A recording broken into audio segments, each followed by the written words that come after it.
Hello ladies and gentlemen, today we're back in War Thunder looking at another devblog for update 1.75, which seems to be shaping up to be quite a decent one for the French tech tree. It seems like they're adding some vehicles into the rank 2 and 3 problem areas, which I talked about before, and well, the devblog is about one of them. This is the M4A4 SA50, or the Desert Warrior, as Gaijin likes to say. So, if you don't know what this tank is, or if that doesn't ring a bell, this is the M50, or the Super Sherman, which is probably more of a colloquial name that it is known by. What it is a upgunned Sherman that was used by the Israelis post-World War II, and we're going to get into the history on it, and also the other tank, which is not really mentioned here, but this pretty much basically says this devblog actually existing, and, you know, having this M4A4 variant in game, it opens up the door for not just the M50, but also the M51. So we'll talk about the M51 as well in this video. So let's get into, first of all, some general stuff around why Israel needed these tanks from France and what was the situation there. So in the 1950s, the young state of Israel, it was surrounded by Arab nations, so very, very similar to today. But back then, they were much more poised to destroy it, especially since they wanted to destroy them since the 1930s, when the first exodus actually started.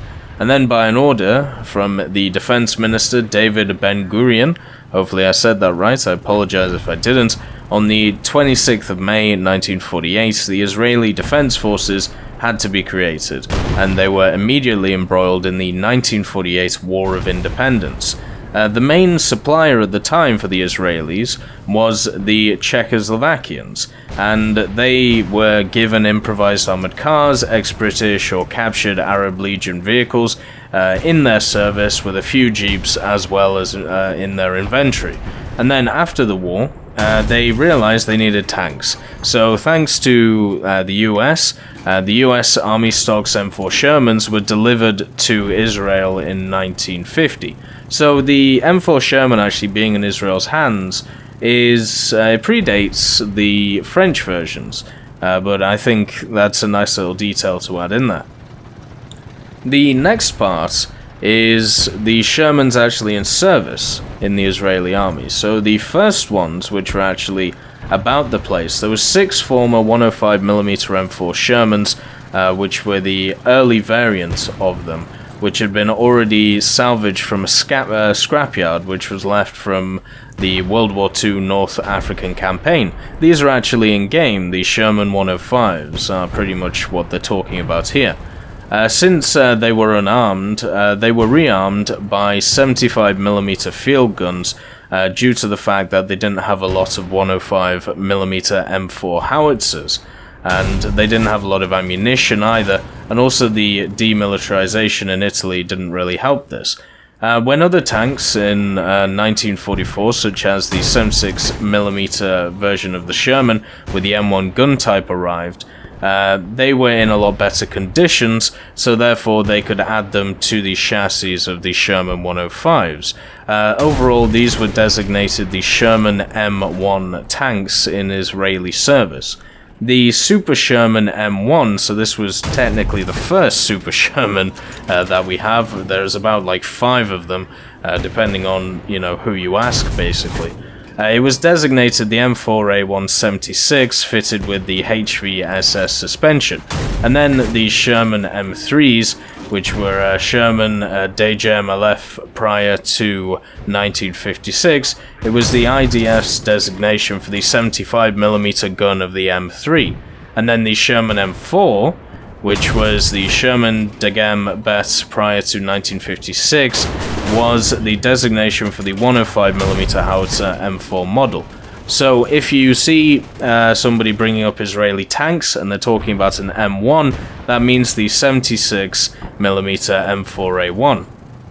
And then if they're talking about an M3, they're talking about the 75mm variant of the Sherman, and then the M4, the 105mm. So they had slightly different naming practices, but at least it makes, you know, now you know if somebody brings it up to you. There was also a ton of other variants, but a lot of them were pretty much prototypes or just little changes and stuff like that, and some of them they went a little bit crazy on. So you had the M50 155mm, the MacMat 160mm SPG, and the MAR 240, which was a rocket launcher tank. So I doubt we're going to see these, but maybe as a American premium, you never know. Also, there was other ones such as the Morag, which was the Crab Sherman. If you don't know what the Crab Sherman is, please go look it up, it's very interesting. You also had the Trailblazer ARV, which was a minesweeper, so there was that as well. And then you actually had a medical evacuation tank in the form of a Sherman, or an ambu tank as they were known, for the EAL observation post. Which is... I never thought of that, but I suppose it makes sense. You want your ambulance to have a ton of armor on it, so why not use a Sherman in those parts? But anyway, so that's the preliminary stuff about the Israelis using the Sherman, and a bit of backstory why they did. Pretty much their ties to America, and the fact that there was some left after the World War II campaign. So let's get on to the M50, which is the one which is in this devblog, the M4A4 SA50. I don't know why they don't call it the M50, since literally in the first sentence they call it the M50. I'm guessing it's because it's a proper professional designation, but I can't really find it anywhere, so maybe it's just one which is a bit more descriptive, and we'll get into that in a little bit, and why you need to be a little bit descriptive with this tank. So, the origin of the program for the M50 started in 1953, and the Israelis, they visited France to examine the promising AMX-13 light tank. Now, the AMX-13 is the tank which we covered before. We are at least getting one in game, which is that prototype version fitted with the ATGMs, the AMX-1390 SS11. And they weren't convinced by the thin armor of the vehicle. They were interested in the gun which was attached to it, though. They thought it was pretty good for the time period. And then the Israeli government decided to purchase about 400 of these and to devise a mobility-based tactical approach alongside the Shermans they already had in service. So these tanks would serve pretty much during the Sinai campaign. We actually have, you know, Sinai in game, so it's a nice little add-on there to tying it to War Thunder.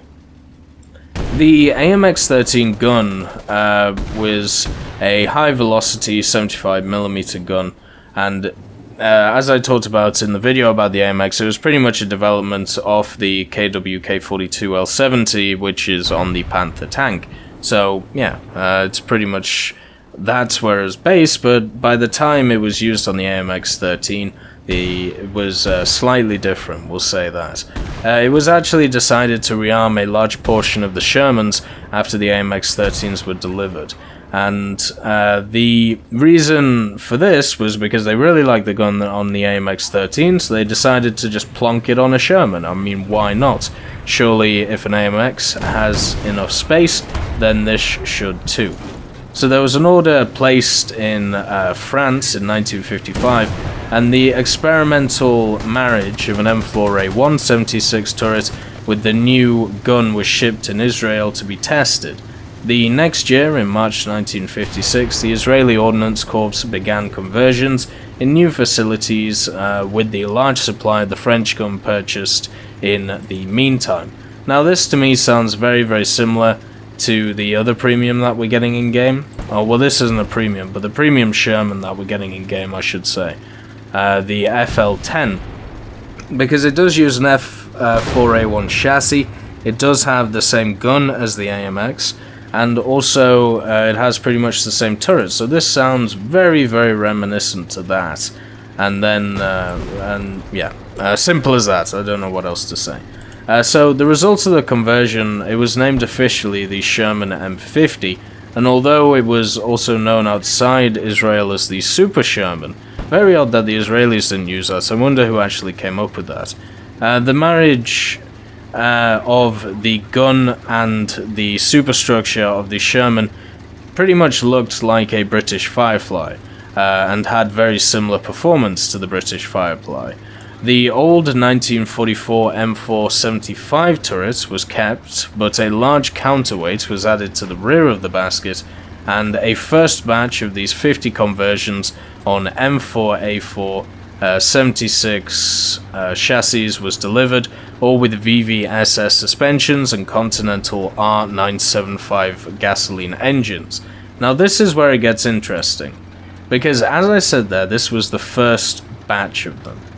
Now, I'm going to do a little bit of guesswork here, but the way that they talked about the M50 in this devblog, for me it seems that this is the, not initial version, but the slightly tampered version of the first production of this vehicle. This means that we are open to a second variant of the M50 in-game, and the second variant pretty much has a slight differences in the form of its suspension and its engine. So the next conversions after the first 50, they were diesel versions. They had the Cummins V8 460 horsepower and also HVSS suspension. Now, the reason why I don't think this is that version, and I believe it's the previous one, is because these had really distinct names. They were known as either the M50 Continental or the Mark I, or the M50 Cummins or the Mark II. So they have incredibly distinctive names from each other, so if they wanted to make a distinction between them, it would be incredibly easy to do.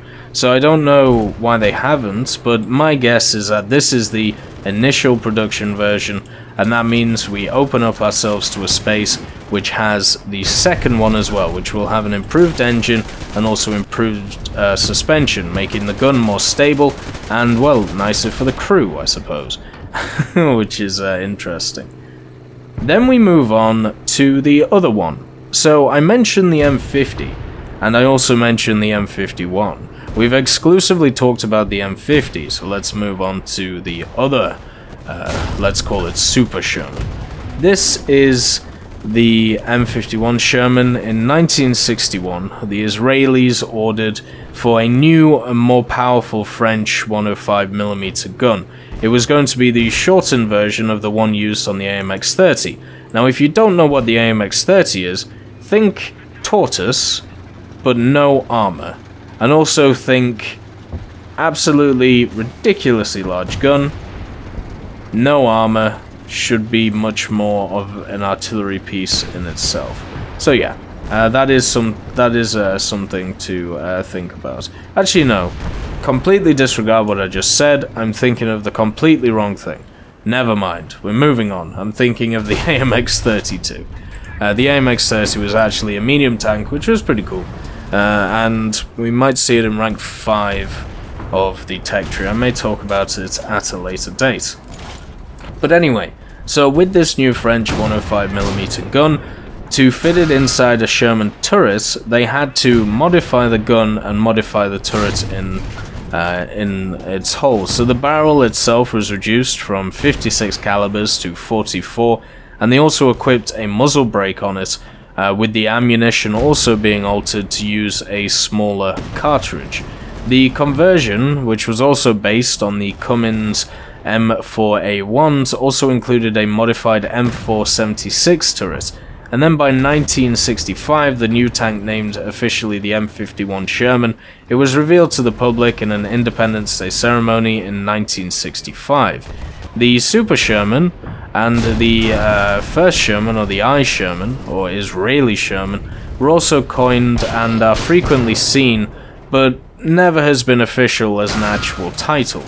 And then 180 Sherman tanks were converted into these M51s, and then by this time the M50 and 51s constituted the bulk of the Israeli tank force. So this was before they obtained the British Centurion, which I find very hard will be in the French tech tree.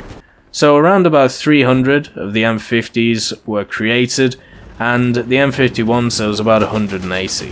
So all in all, about 480 Shermans were used, and both of them, you know, did their job pretty well. I mean, if we look at their armor, I mean, their armor is very similar to the Shermans that you find in World War II under the Americans. The M50 with the M4A4 chassis, the 105 with the M4A1 chassis. It's not going to be mind-blowing, it's not going to blow anyone away, but what you get out of these vehicles is pretty much exactly what I read.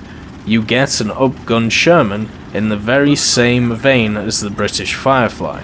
Now, the Firefly falls down in game for many reasons. Its reverse gear sucks, and its gun doesn't do enough damage to constitute the reload it has and to constitute the lack of armor you have against a lot of enemies.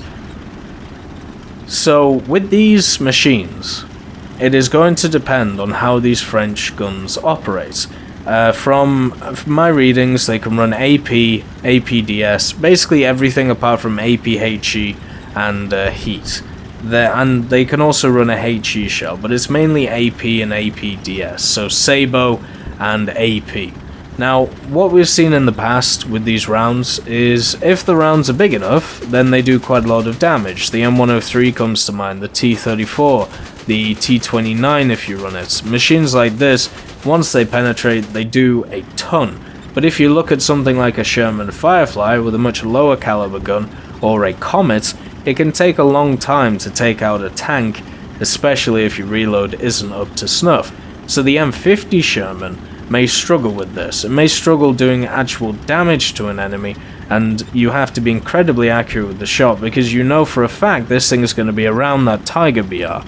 There is no way it's not going to be 5.0 or 5.3, at the lowest 4.7. So you gotta get used to fighting Tigers and Panthers and being able to shoot them very effectively, and also T-34s with their upper, well, I should call it the bullshit upper glacis, or at least it feels like it sometimes. So all of this culminates in a machine which may struggle because of the ammunition it uses. The M51 won't struggle as much, basically because it's a larger caliber gun, and as I said before, the stuff like the M103 doesn't struggle with its AP round, especially over the last few updates. So hopefully the M51 is okay, and even though it isn't confirmed, the fact that they've confirmed the M50 as a French tank makes me believe that the M51 is also going to be a French tank. I hope it is, I really do, because they're a great pairing, and they do... The thing is, if we look at what they could do in Rank 3, compared to what they did in Aircraft for Rank 3, where they just chucked in a bunch of American planes, I feel like this is a better option. At least there is something French about these vehicles. The guns are French. The modifications in the first place, the initial designs and creations are French, and then they were adapted by the Israelis. So at least there's something there which makes these guys at rank 3. I would say these are going to be rank 3, maybe early rank 4, but that's really about it. Hopefully that means that they will be combat effective, and also they will be at least partially French instead of an AD4, which isn't French in the slightest. But anyway, I'm looking forward to this vehicle. I think the one I'm still looking forward to the most is the AMXs, and also the AMX50 120. I think that's going to be an incredibly fun vehicle if it's released. But anyway, I hope you all have a wonderful day, and I'll see you next time.